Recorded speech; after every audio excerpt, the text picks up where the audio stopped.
Welcome to Mindset Tools Mastery. I'm David Phelan. In this presentation, Finding Mindset Gold, Part 2, we're going to focus on different stages of beliefs, how to identify the stage you're in, and how to move through the stages to get results you desire. To get ready, it'll be helpful for you to think about challenges that you might be having or goals that you're pursuing, particularly any in which you're not currently getting the results that you really want. As in the past, please be prepared to write a few things down. And if any questions come up during the presentation, if you enter them in the comment section, then I'll be able to answer them as we go along or at the end of the recording. So in our previous presentations, we talked about identifying a clear and compelling vision for what you want. Now, if you haven't had a chance to do that, you might want to go back and check the other presentation. And also, just know that sometimes we create a vision for what we want, and then we might lose it. And that's normal. And again, before you start working on beliefs, it is helpful to be able to clarify that vision, have that vision be more solid before you continue. So in this series, we're talking about, once we have that vision, how we align our thinking with the results that we want. One of the things that I really love about my work is that I am often in a position where I'm able to help others to fine-tune their mindset.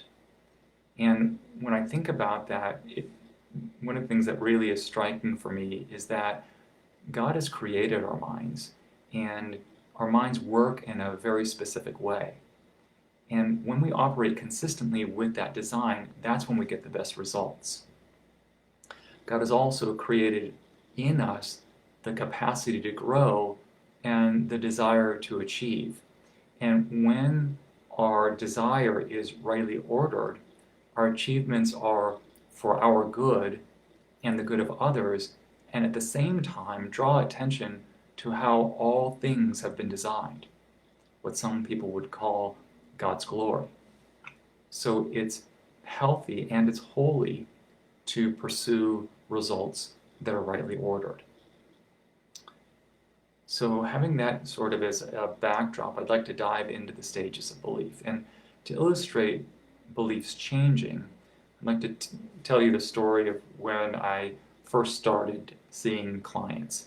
And I remember my supervisor handing me 3 charts and asking me to call these 3 people and to schedule their first appointments.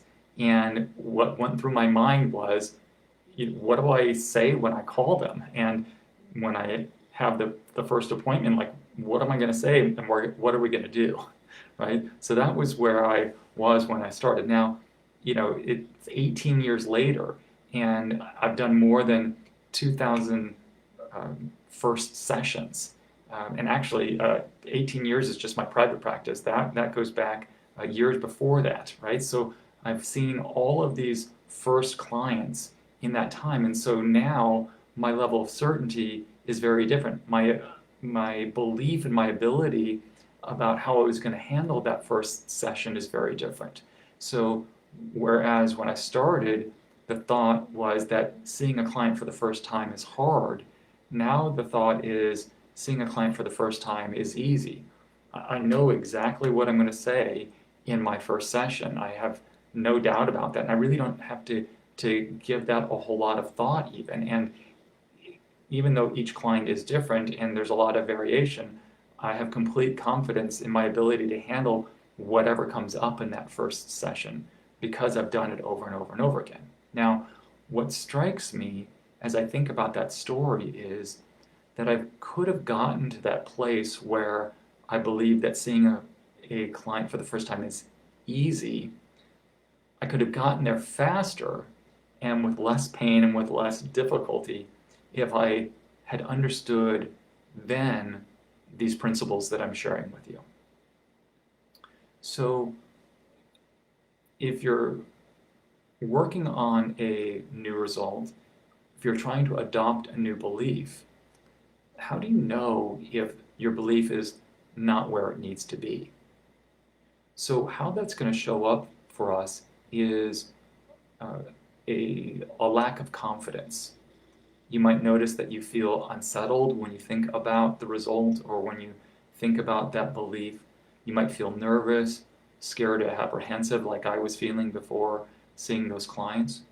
You might find that you are slow to get started or to continue, like faced with making those making those first 3 phone calls. I did a lot of other things before I actually made the calls, right? I wanted to make sure that my desk was just right, that everything was, in order on my desk, right? Because I was feeling that level of apprehension, right? So we might also notice that there's sort of an approach avoidance in our work, that we become enthusiastic about it and we engage in a bunch of activity, and then that enthusiasm dies, and then we start avoiding things, and then it might ramp back up, and then we start avoiding things. So that approach avoidance is another indication that our beliefs might need work. Or if you find yourself in a situation where you're constantly changing your mind. And what I mean by that is you've identified the vision, you've identified what you want, but if you find yourself in a situation where you're changing your mind about what you want or changing your mind about what that looks like, again, that might be an indication that your belief in your ability to accomplish that vision isn't sufficient enough. Now, just keep in mind that that's different than having a vision and knowing that you're going to have to go through several different strategies before you're able to accomplish the vision. But there's no certainty about your ability to get the result that you're looking for. That's when I say changing your mind, that's not what I mean. I mean being in that place where you're changing your mind about what you want because you are not completely sure that you're going to be able to accomplish what you have in mind. So those are some indications that your beliefs need work. Now, keep in mind that being in a place of uncertainty is normal, and we're going to experience that anytime we try to identify a new goal or try to adopt a new belief. So if you're feeling uncertain, don't beat yourself up about it. Know that that's normal, and also know that beliefs move through predictable stages. And so no matter where you are, it's possible to move through those stages. So, and I really invite you to consider that if you really get how this works and you recognize these stages and you recognize what it takes to move through the stages, not only will your confidence increase in the particular belief that you're working on, but your confidence in your ability to manage your belief and adopt new beliefs and pursue new results will also increase. So your confidence is going to increase by moving through these stages. So let's talk about what the stages are. So the first stage is impossibility. You think about a new result and it's just like, no way, that can't happen. In going back to my new clients, if my supervisor hadn't expressed confidence in me, she shared with me her confidence, I might have been like, I don't know what to say, I don't know what to do, this isn't going to happen, right? So impossibility is the first stage. Then the next stage is possibility with uncertainty, right? It may be possible for me to do this, but there's still that sense of, I'm not exactly sure, right? And then the final stage is a sense of inevitability. I know this is going to happen. It's virtually guaranteed, and I'm very certain about it. So one way to think about it is that you can take your belief and you can rate it on a scale of 0 to 10. If 0 is completely impossible and 10 is completely inevitable or guaranteed, where are you on that level on that scale of certainty, right? Now, so you might, if it's something new and it's something that you've never done before, it may be very low. If it's something that, like for me, seeing a new client more than 2,000 times, that level of belief that I can do that and that I can handle that is very high, right? No matter where you are in that scale, it's okay, even if where you're at is a 0. Now, that might seem like a strange statement, but why would I say that 0 is good? Well, when you think about the things that you are pursuing, there is, virtually an infinite number of things that you could pursue, right? There's virtually an infinite number of beliefs that you could be trying to adopt. But all of those other beliefs are not on your radar. This one is the one that you're at zero about is, right? You're trying to adopt it and it's on your radar. If it's at a zero, that's a good thing because it's possible to go from a 0 to a 1, to a 2, to a 3, and eventually to a 10 because it's on your radar, and particularly if you understand how beliefs work. So I'd like you to think about what I asked you at the beginning of the session about the challenges that you're experiencing, the results that you're trying to accomplish. And I'd like you to write down a belief that you're trying to adopt or maintain about that challenge or about that result that you're trying to accomplish. And I'm going to give you just a couple of moments to think about that. And while we do that, I'll make some suggestions, right?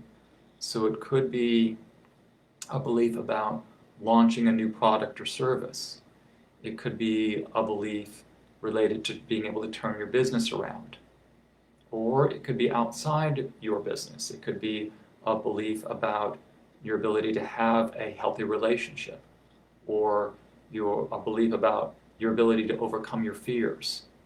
Or maybe it has to do with being able to be a better parent, or establishing and maintaining new friendships, or your ability to manage your finances, to increase your income. Right? Whatever the result is, what's a belief that you're trying to adopt? Okay? Now, try and rate that on a scale of 0 to 10. If 0 is completely uncertain about that belief, and 10 is that you're completely convinced of it, where would you rate your level of certainty right now?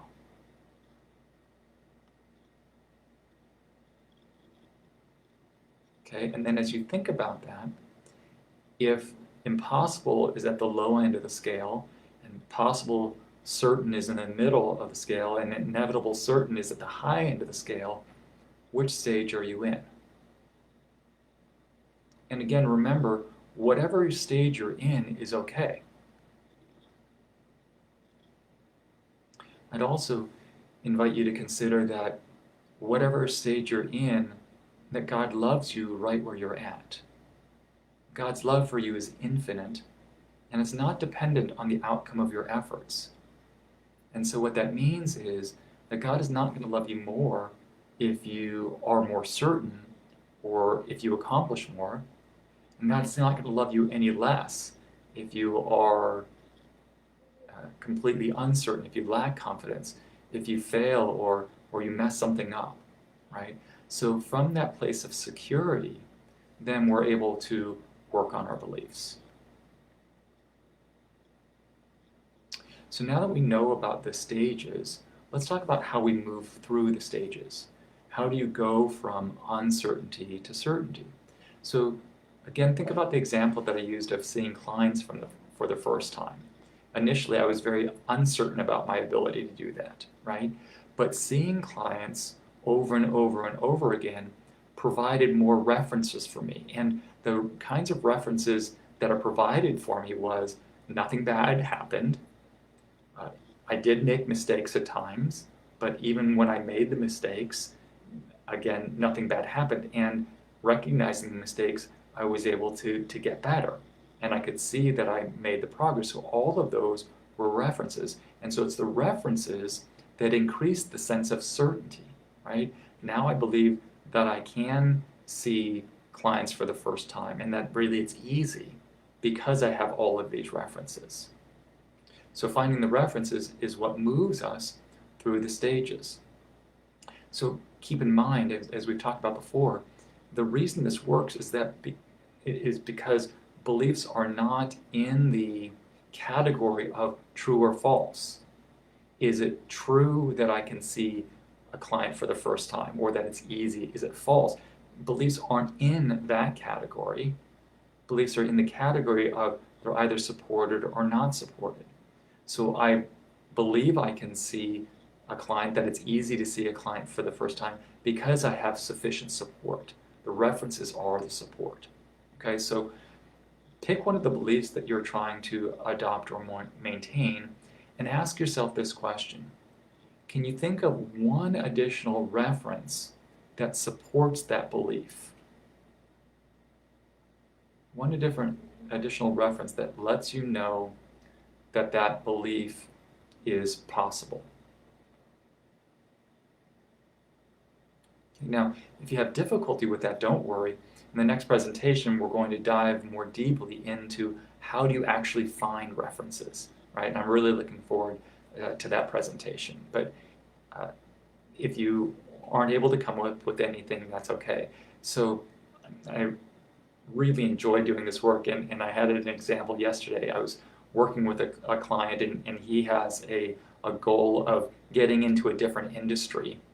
And I had noticed for several sessions that he had been talking about it, but really hadn't been taking any action. And then in the last session when I was working with him, I said, you know, when I look at all of this, I'm not really sure how serious you are about wanting to change industries. So that was the last session. So when I talked with him yesterday, he told me that he had applied for 15 different jobs in the new industry, right? And so, you know, it was interesting, and he said, you know, that my comment about how serious was he really got to him, right? And so we were talking about his level of confidence, and we were going through his references, and he had 5 or 6 related to difficult things that he had already accomplished, and we went through more of those, and by the time we were done, we had like 15 of them. And I had asked him to read those references out loud, and he read one after another. I did this difficult thing, and this difficult, and this difficult thing, right? And at the end of the list, he said, well, if I can do all of that, of course I can get a job in this industry, right? And that's the kind of shift that we're talking about. So if you are able to find a new reference, that's great. And if not, don't worry about it. We'll dive more into that next time. So let's say that you did find another reference. How do you know if you have enough? Well, we're going to do that the same way that I did it with that client. We're going to test it by looking at the behavior. So remember in the last presentation, I suggested that you'll know that your belief is strong enough and is aligned with the outcome you want because you'll see the change in the behavior. And remember, our model is that our behavior changes when our feelings or emotional states change. So our thinking leads to our feelings, and our feeling leads to our actions, and the actions lead to the results, right? So we can test it by noticing if your behavior changes. So when I was noticing that he was talking about getting a job in a different industry but really hadn't taken any action, I knew that his belief wasn't there. So notice if your behavior changes, and also notice if your emotional state changes. Remember at the beginning of the presentation, we were talking about how you know if your belief needs work, and we talked about a lack of confidence, feeling unsettled, nervous, scared, apprehensive, right? All of those things are indications that the belief needs to change. So if you see those feelings change, if you see yourself feeling more confident, then you'll know that the belief is where it needs to be, okay? And again, you'll be quicker to get started. You won't find yourself in that approach avoidance, and you won't find yourself changing your mind when the beliefs are as certain as they need to be. Okay, so if your belief isn't there, what do you do? Well, just keep adding more references, okay?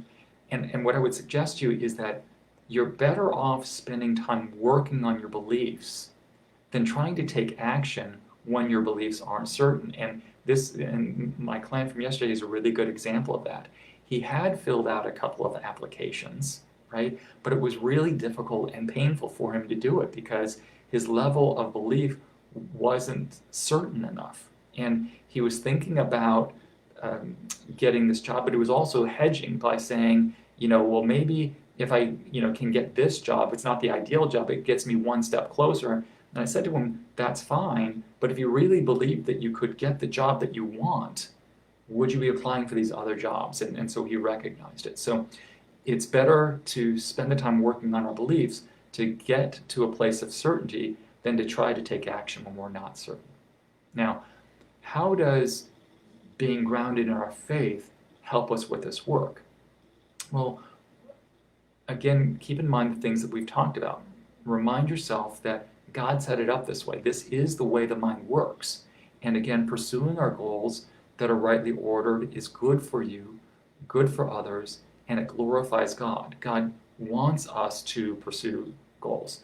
When I was working in youth ministry early in my career, I would say to the teens, the power that created the universe is at your disposal to do God's will, right? And so when your goals are rightly ordered, God is on your side to accomplish them.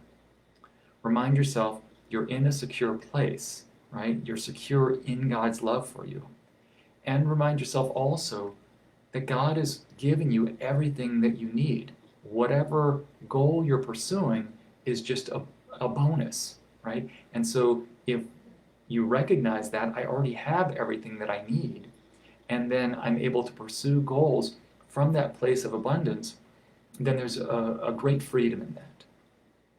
I would also invite you to remember that God is inspiring you, right? Right now, God is inspiring you. I love the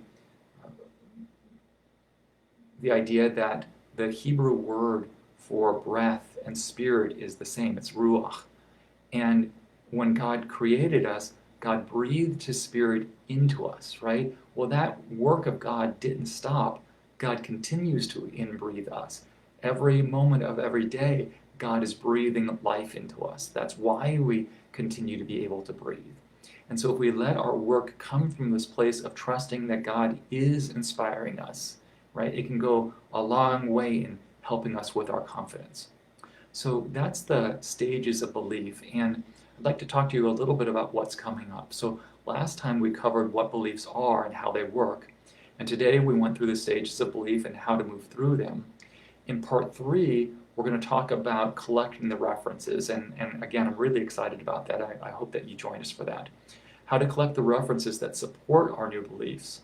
And then in part 4, we're going to talk more about the power of different beliefs and how to identify beliefs that help us to get the results that we want and to get them in ways that are faster, are easier, and with less pain and with less difficulty. So that's in part 4.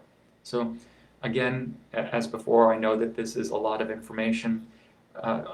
These presentations are being recorded, so you can go back and listen to them again and again if you need to. I appreciate you sticking with me. If there's any questions that you have, I'll be happy to address them at this time. And also know that in some of the previous presentations, folks had joined me but didn't really feel comfortable asking a question during the presentation. You can always send me a message in Facebook Messenger or send me an email. Feel free to reach out if you have other questions that you would like to have addressed.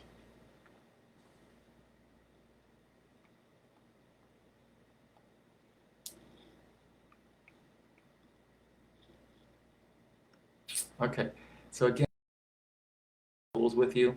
If you have found this helpful, if you can think of a couple other people who might benefit from these tools, it would be really helpful to me if you would share this with them. Consider liking our page, consider sharing the link to it with those other folks. All these presentations are also available on our YouTube channel, which is Transcend Personal Development. So if you follow our Facebook page, our YouTube channel, that would be really helpful. We also have videos now on TikTok. So helping us get the word out is that would be, again, really helpful for me, and I appreciate that. So, and finally, if you're not working with me but you would like to, please send me a message here on Facebook or visit davidfaylin.net and click on the Client Inquiries link, and we'll be happy to get back to you. Until next time, remember that God is blessing you.